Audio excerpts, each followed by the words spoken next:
Hello guys, have you all? Welcome back to our channel.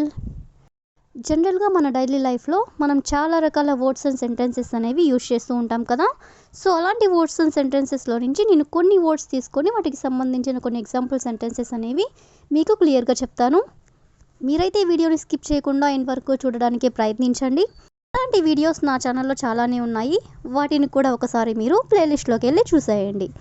మీకు ఏమైనా doubts ఉంటే డిస్క్రిప్షన్లో నా ఇన్స్టాగ్రామ్ ఐడి అనేది లింక్ ఇచ్చున్నాను, ఒకసారి చెక్ చేయండి. మరెందుకు ఆలస్యం, let's go to the topic. First sentence ఒకసారి చూడండి. నువ్వు నన్ను ఎందుకు అనుసరిస్తున్నావు? అదేవిధంగా నెక్స్ట్ వన్, నువ్వు వాళ్ళని అనుసరిస్తున్నావా?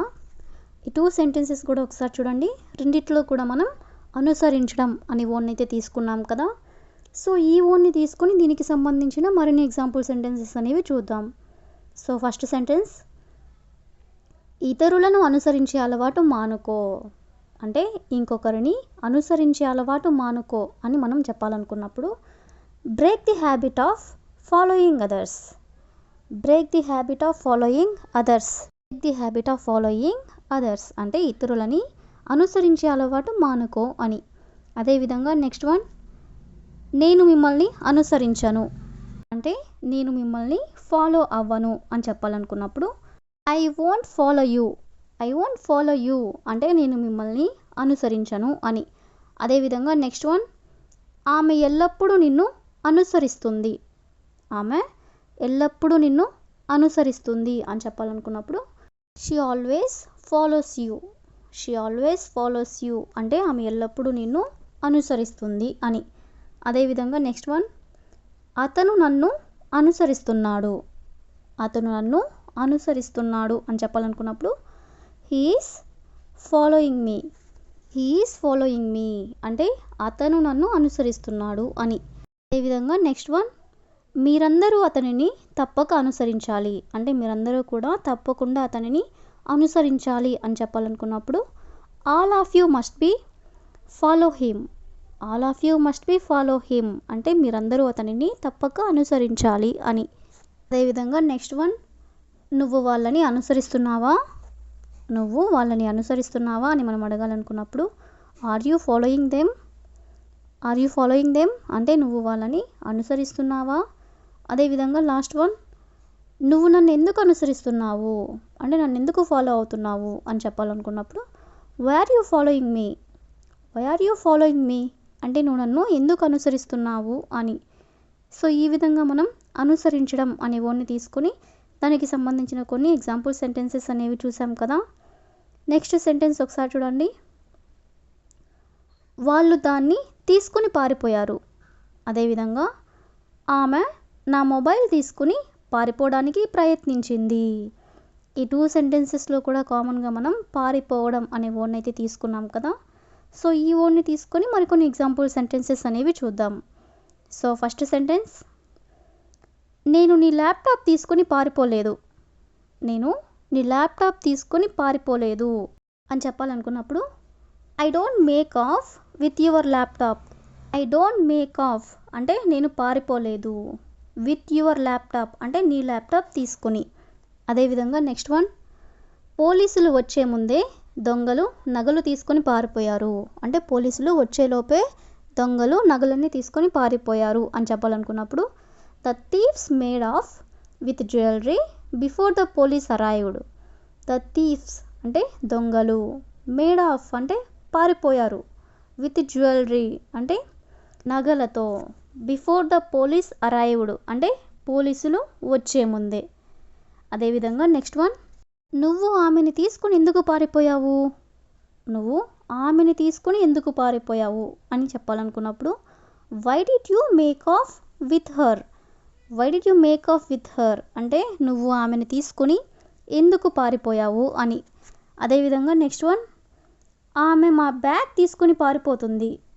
ఆమె మా బ్యాగ్ తీసుకుని పారిపోతుంది అని చెప్పాలనుకున్నప్పుడు she is making off with our bag. She is making off అంటే ఆమె పారిపోతుంది, విత్ అవర్ బ్యాగ్ అంటే మా బ్యాగ్ తీసుకుని. అదేవిధంగా నెక్స్ట్ వన్, ఎవరో నా బైక్ తీసుకుని పారిపోయారు అంటే ఎవరో తెలియని వాళ్ళు నా బైక్ తీసుకుని పారిపోయారు అని చెప్పాలనుకున్నప్పుడు someone made off with my bike. Someone అంటే ఎవరో, మేడ్ ఆఫ్ అంటే పారిపోయారు, విత్ మై బైక్ అంటే నా బైక్ తీసుకుని.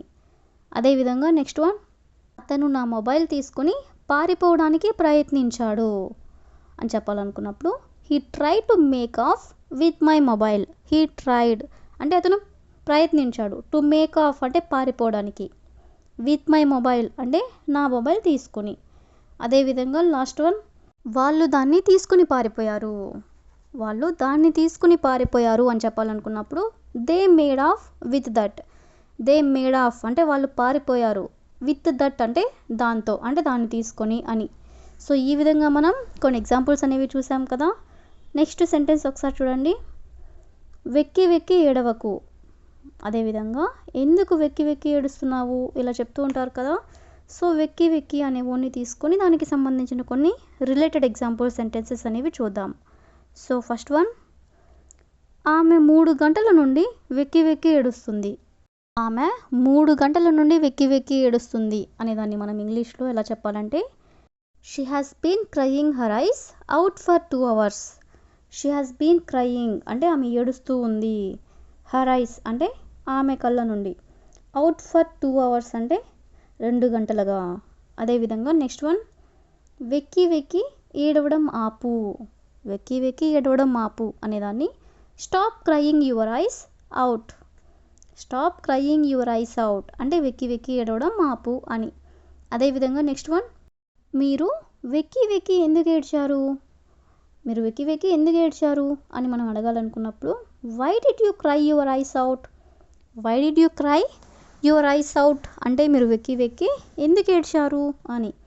అదేవిధంగా నెక్స్ట్ వన్, వాళ్ళు వెక్కి వెక్కి ఏడ్చారు అని చెప్పాలనుకున్నప్పుడు they cried their eyes out. They cried their eyes out అంటే వాళ్ళు ఎక్కి ఎక్కి ఏడ్చారు అని. అదేవిధంగా నెక్స్ట్ వన్, ఆమె వెక్కి వెక్కి ఏడవడం మొదలుపెట్టింది. ఆమె వెక్కి వెక్కి ఏడవడం మొదలుపెట్టింది అని చెప్పాలనుకున్నప్పుడు she began to cry her eyes out. She began to cry her eyes out అంటే ఆమె వెక్కి వెక్కి ఏడవడం మొదలుపెట్టింది అని. అదేవిధంగా లాస్ట్ వన్, ఎందుకు వెక్కి వెక్కి ఏడుస్తున్నావు అని అడగాలనుకున్నప్పుడు why are you crying your eyes out. Why are you crying your eyes out అంటే ఎందుకు వెక్కి వెక్కి ఏడుస్తున్నావు అని. సో ఈ విధంగా మనం కొన్ని ఎగ్జాంపుల్స్ అనేవి చూసాం కదా. So that's all for today. I will ask you a question for you. అతను వెక్కి వెక్కి ఏడ్చాడా. అతను వెక్కి వెక్కి ఏడ్చాడా. So if you know this sentence in English, please you can comment in the comment section. Thank you for watching.